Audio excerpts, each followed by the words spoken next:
thank you so much for tuning in. Welcome to Man Up. My name is James Okumu. It's another day for us to gather together as men and have conversations on issues that affect men in this generation. We are beginning a series looking at men and money.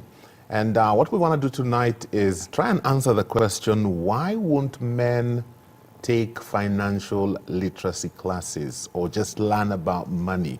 In fact, Mr. Mwanaume, I have a question for you. Have you ever gone for a financial literacy class? Have you ever gone to see a financial coach to gain some knowledge and to be taught about money and handling your money?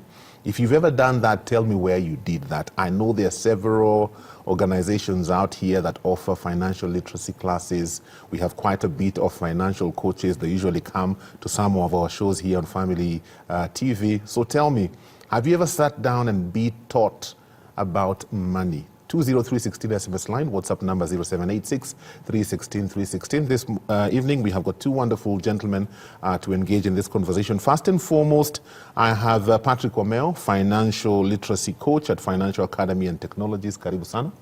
Thank you. Always a blessing to have you. Glad to be here. Awesome. We also have author and transformational speaker and also a qualified accountant, Robert Bell. Robert, karibu. Thank you so much. Ready to man up. Yeah.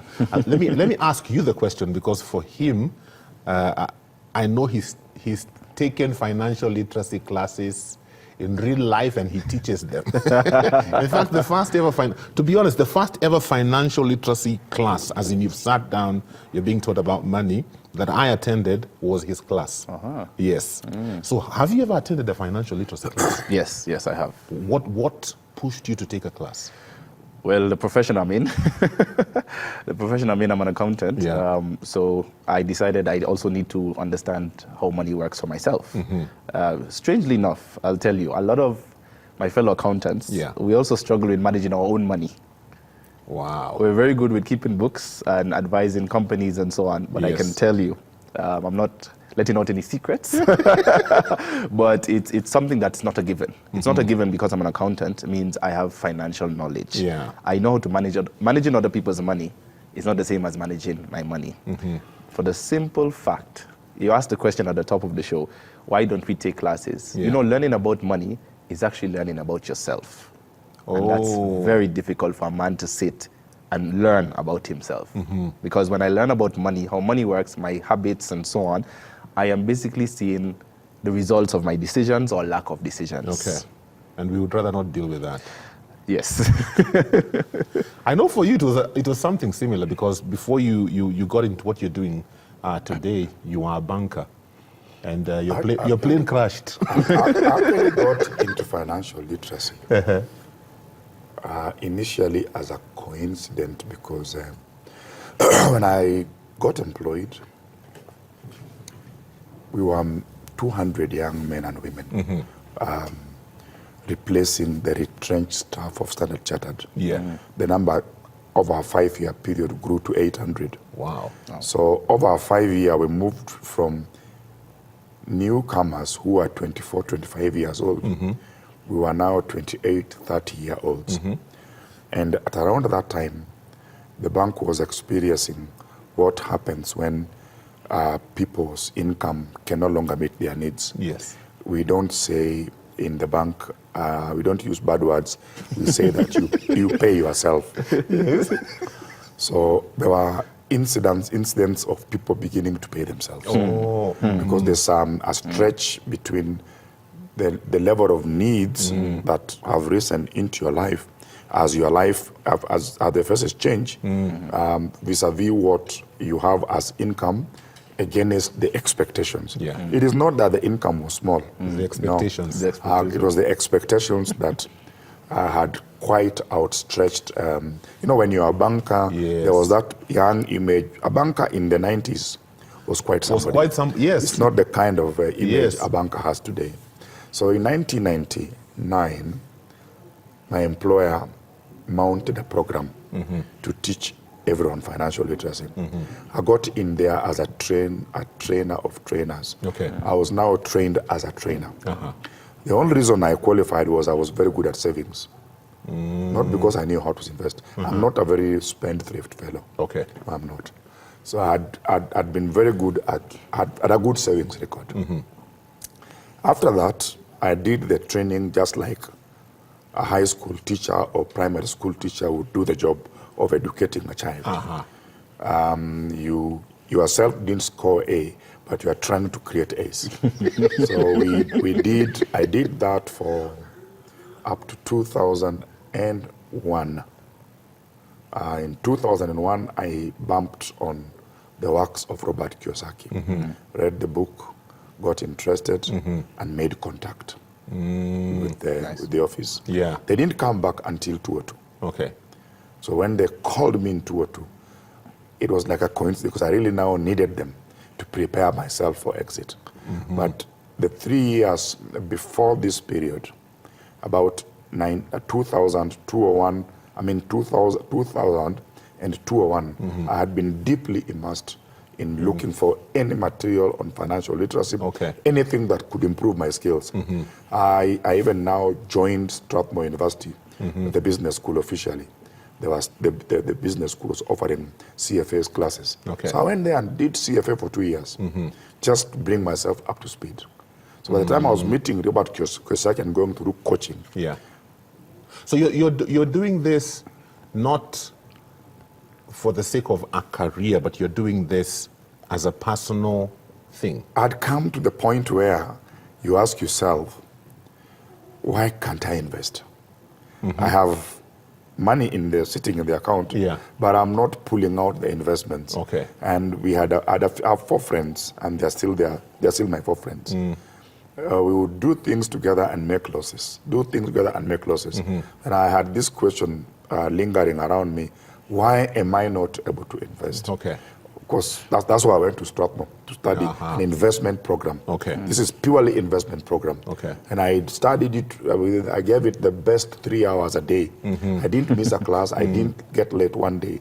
And I read as long as I could, just be able to understand. At that point, I was able to now to see I have the skills for managing investments, but I still don't know how to invest.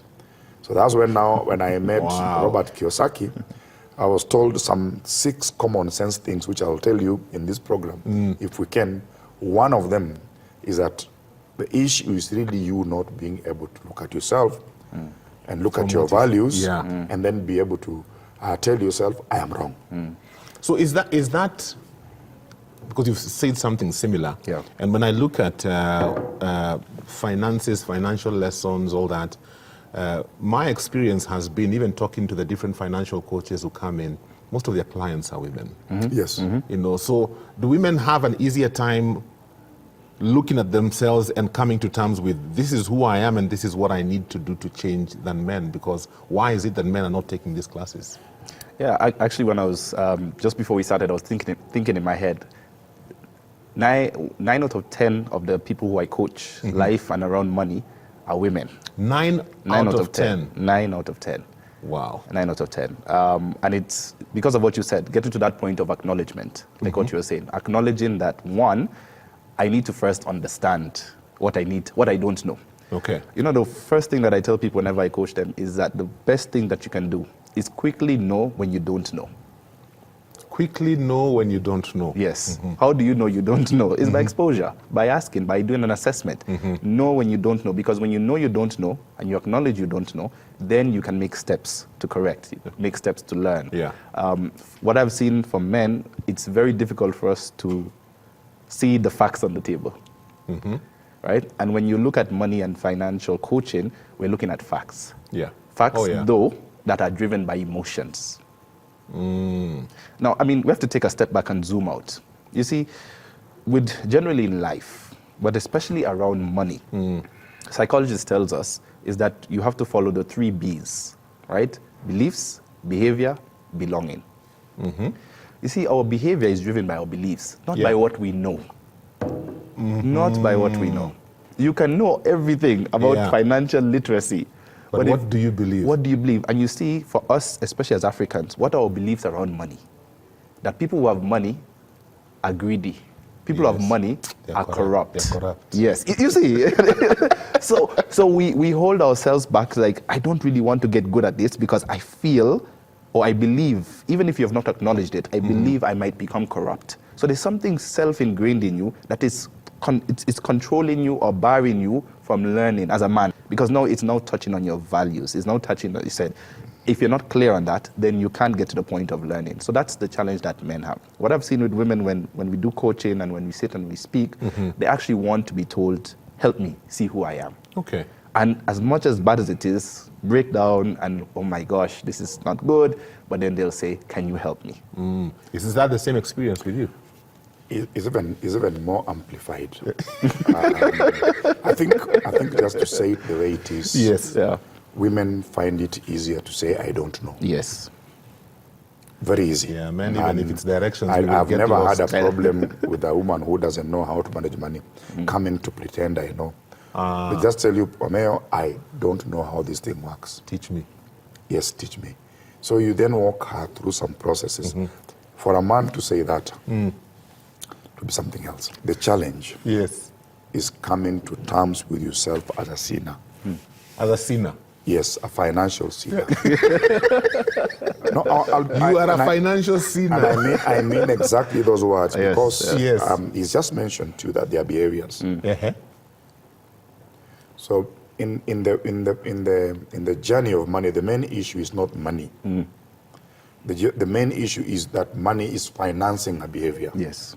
Oh. So that when you're talking about financial literacy, is financing choices, behaviors which are supposed to take you to a certain direction.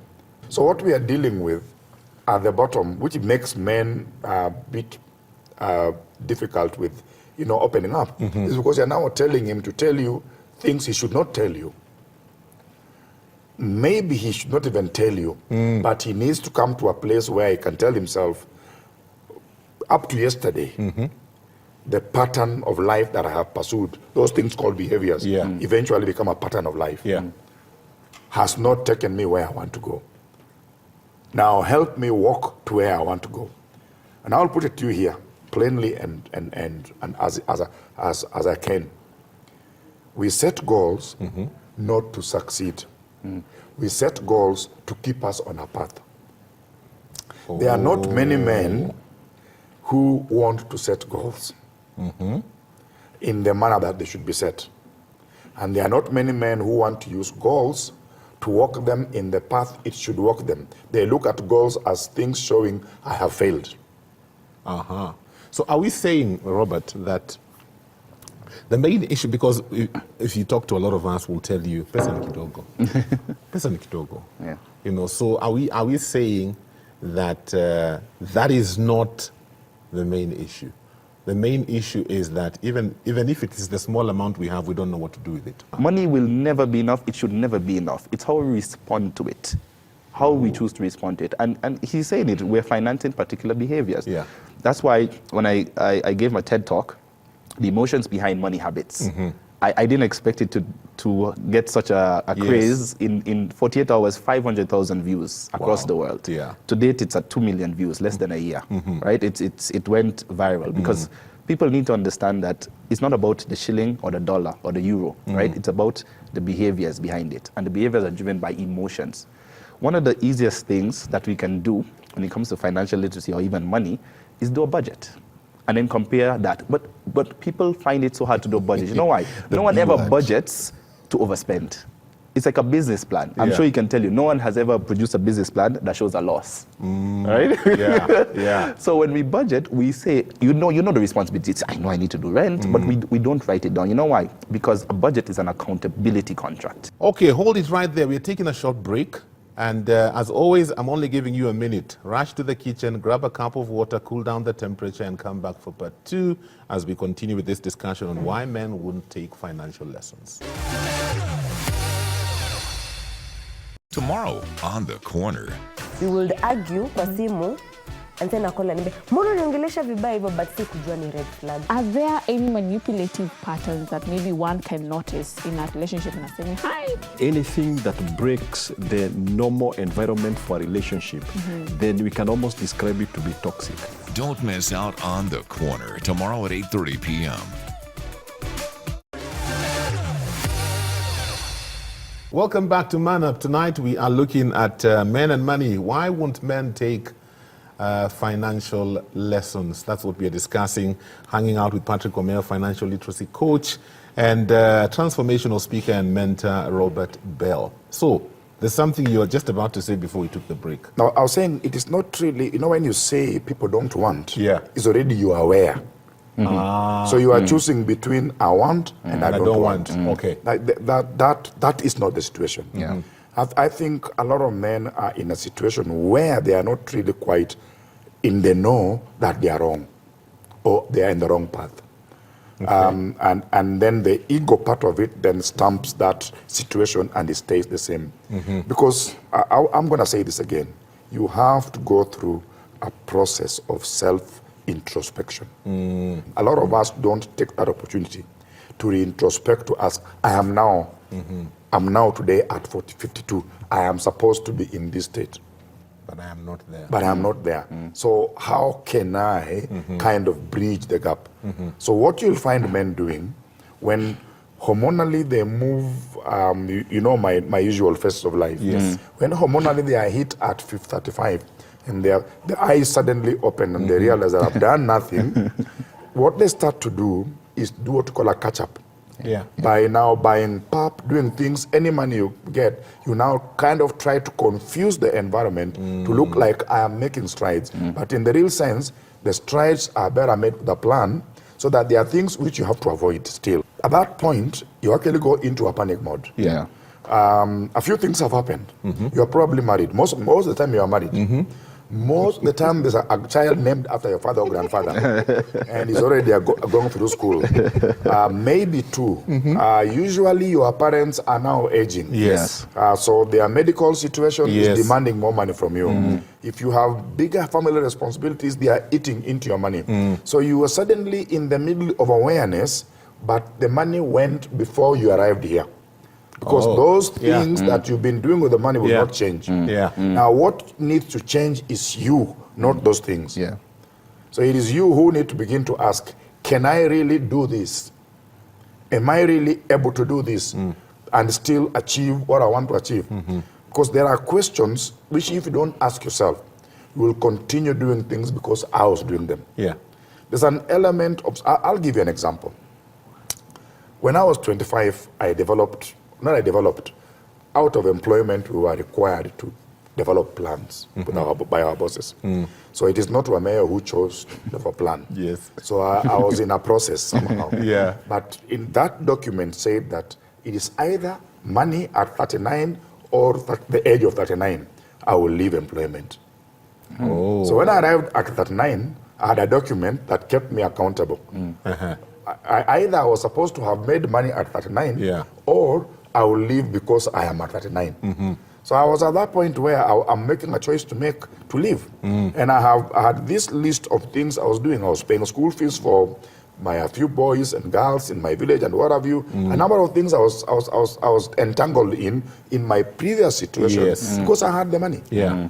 So at this point, I needed to get out. So there are a few things that I needed to stop. And they were not going to stop me from leaving because I had made a choice. I'm leaving at 40, either because I'm 39 or because I have the money. Yeah. So I was going to leave on this occasion because I'm 39. And I have, precisely. Yes. Which meant With that no money. the obligations which I was carrying as an employee would have to end with the payslip. So for me to have gone through that process, I needed a self-introspection space. And that's when, luckily, I got a coach at that point also. I had done 4 years of trying to get solutions for myself. I didn't get it. But I just got a man who told me I need that thing called confession. I've got to confess the things I'm not doing right. Forgive me, I've got Father, to tell for I have myself, sinned. it goes beyond just that spiritual confession. It's about Yes, yeah. looking at the things you've been doing, Yeah. doing assessments of your skills, knowing, because I had come to believe that I am as good as my job. So that if I was not working, and because I was valued in the market out of my job, I was feeling a little bit inadequate. Now I need to get out. That's the story of many men. I need to discover myself. So there was a process of self-discovery about who I am, what I can do, the lies I've carried along, the things I think I can do, which I cannot do. So that is what men like me are suffering from. Okay. Coming to a table where you say, this is the mess. That I Then am in. you pull it all this and leave the table clean and say, so where do we start on a clean slate? What are the things I must start doing? What are the things I must stop doing? And then do them slowly, systematically, until you build a completely new pattern. What I was taught is this. The same way you added weight, Yes. you chip it back slowly. See, mambo na diet here. There's no speed. you build a pattern, the brain will pick up that new pattern. So a lot of us don't want to expose ourselves to that new pattern. So I'll tell you, women have brought their husbands to my desk, literally like this. Yeah. At that point, 3-4 days, 3-4 sessions, the man is in. Yes. Yeah. When things have cooled off, The man disappear. They fall off. Whether they have learned or not, I don't know. But I know a few who have learned a few things. I'm just wondering, because when I think about this whole discussion, I'm thinking about my parents' generation. I don't think I ever had my dad talking about financial literacy classes or anything like that. And there was now, none. Yeah, now I'm thinking about our generation. You know, there's some chatter, there's some things that are happening. So I'm wondering for your generation, how is it like? Are more young people aware of financial literacy? Are they taking the initiative to learn? Or are they just like this generation and the generation before us? There's definitely an uptick in the desire to learn. Okay. And what the challenge is in our generation is not access to content. Yeah, we 'cause have content the, is was talking everywhere. about, we have the content, we have the classes. Again, it goes back to the beliefs. So the challenge in our generation is the beliefs people have. Because I've met people who have actually taken the courses. But as he said, the behavior or the lifestyle has not changed. changed. Because the beliefs have not changed. You see, when it comes to money, yes, you can know, I can know that I can invest here, I can invest there, I can so on. But it's about the beliefs. And our beliefs, particularly as men, is driven very communally. Right? I believe if I invest in land, I will get respect like Pasi. So I'm investing or I'm making financial choices based on how it will impact me, my ego, my perception. Yeah. Not because it will help my goal or my plan. Because we don't have the goal and the plan. Yeah. Now, when we got to the point he was talking about that self-introspection, Yeah. and we realized there's a gap between the things that I'm doing or the entanglements that I'm in and what I can do. Now, that's where the fork in the road happens. The lady will now say, I need someone to help me to get there because I need to make sure that I close this gap. The man will be like, I need to step up my game. I need to do it myself. So you go further and further, you dig yourself into a further and further hole. You try new things. Let me start a business. Let me start this. Let me start that, because you're trying to. So it's not a matter of lack of commitment or effort, right? It's about just being guided. So in our generation, it's lack of being guided. It's not a matter of content. So people are taking financial classes. Yeah. We even have in chatters. We have groups. We have this. We have, you can go on Instagram. You'll see step 1, do this, step 3. People like it and say, oh, and people even share and tell you, oh, you know you can do this. But themselves have not been able to do it because it's not, the belief has not changed. Engaging with it. Yes, engaging with it. And yes. Yes. A friend of mine asked me, are you a teacher peddling in unlived truths? Yes. Let me put what you said in context. Yeah.